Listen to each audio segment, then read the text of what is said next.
Hello, mythology lovers. Welcome back to World of Mythology. Today's video is about the rise of sunflower, Clytie. Clytie and her sister, Clytie, were water nymphs. Early every morning, they used to come up from the depths of their river, with other nymphs from neighboring streams and fountains, and dance among the water plants on its shores. But with the first rays of the rising sun, all the dances plunged back into the water, and disappeared, for that was the law among water nymphs.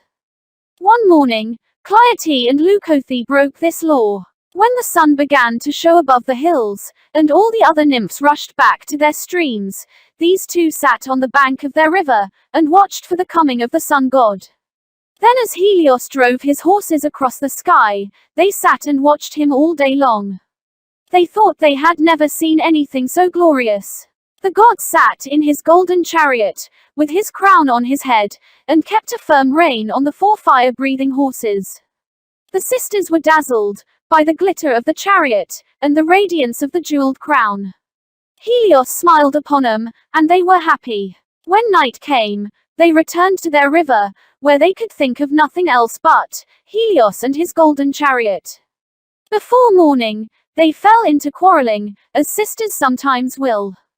Then Clytie told King Oceanus how Clytie had broken the law of the water nymphs, but she did not say that she herself had broken it also. King Oceanus was very angry, and shut Clytie up in a cave. Just before daylight, Clytie went up to dance with the other nymphs, as usual, and once more she remained on the shore all day to watch the sun. This time Helios would not smile upon her, because he knew she had been unkind to her sister. When night came, she did not go down to her home, at the bottom of the river, but sat on its sandy bank, waiting for the coming of the sun, and when he came again, she watched him all day, and so on for 9 days and 9 nights. As she had broken the law, she did not dare to go home, therefore she had nothing to live on, but the dew which fell from the sky. She grew so very thin that, you would have thought, the wind might blow her away. Foolish Clytie! Yet, she sat there and watched the sun, who never looked her way, and never smiled at her any more. At last her dainty feet, that had danced so lightly with the other nymphs, took root in the loose sand, her fluttering garments became green leaves, and her face, which was always turned toward the sun, became a flower.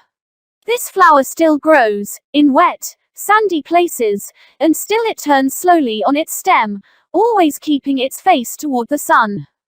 Thank you for watching. Don't forget to subscribe, like, share and comment down below. Let's meet again in the future videos.